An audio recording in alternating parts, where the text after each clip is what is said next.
C'est quoi ce fameux microbiote? Alors le microbiote ou nos microbiotes, parce qu'on en a plusieurs, mais le plus important en nombre est celui que l'on héberge au sein de nos intestins, notre côlon, notre système digestif. On l'appelait la flore intestinale. Aujourd'hui on appelle ça le microbiote.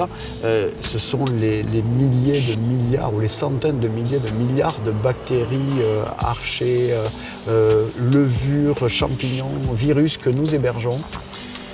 Et tous ces micro-organismes travaillent en symbiose avec notre corps dans une communication extrêmement fine et complexe, mais dont dépend notre santé. En fait, notre état de santé dépend de la qualité de la symbiose que l'on entretient entre notre microbiote et notre corps. Mais cette communication, nous en avons conscience, subconscience, inconscience? Alors la communication que l'on entretient, elle est pour la plupart d'entre nous inconsciente, et pourtant elle est là, et il y a une quantité d'informations qui circulent impressionnante.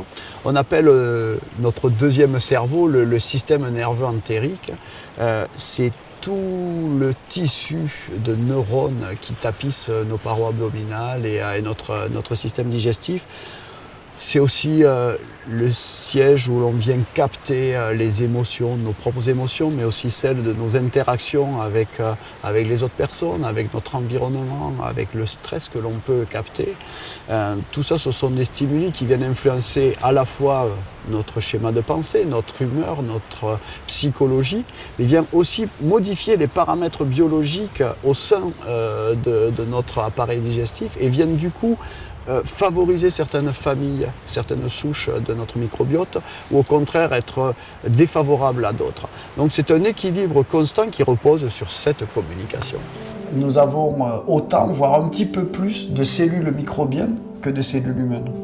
100 à 110 000 milliards de cellules microbiennes pour 90 000 à 100 000 milliards de cellules humaines. Nous avons 26 fois plus de gènes microbiens dans notre corps humain que de gènes endémiques. Et encore, plus on creuse, plus on s'aperçoit que certains gènes sont hérités aussi de micro-organismes. Qu'est-ce que j'entends par là? C'est que notre capacité d'adaptation est en grande partie liée à la modification à notre bénéfice de notre microbiote. Changement de température, changement d'alimentation, changement d'environnement, stress, émotions, etc.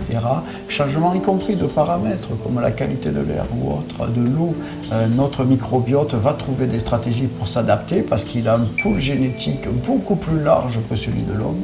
Il a une capacité à se régénérer beaucoup plus rapidement et tout ça pour notre propre bénéfice. Donc c'est pour ça que j'aime à dire que finalement l'homme est peut-être plus microbien qu'humain et pourquoi pas entrer dans l'ère de l'homo sapiens microbiens et qui est sûrement une ère où on va avoir beaucoup plus de bienveillance pour tout ce monde que l'on abrite et avec lequel on vit en symbiose.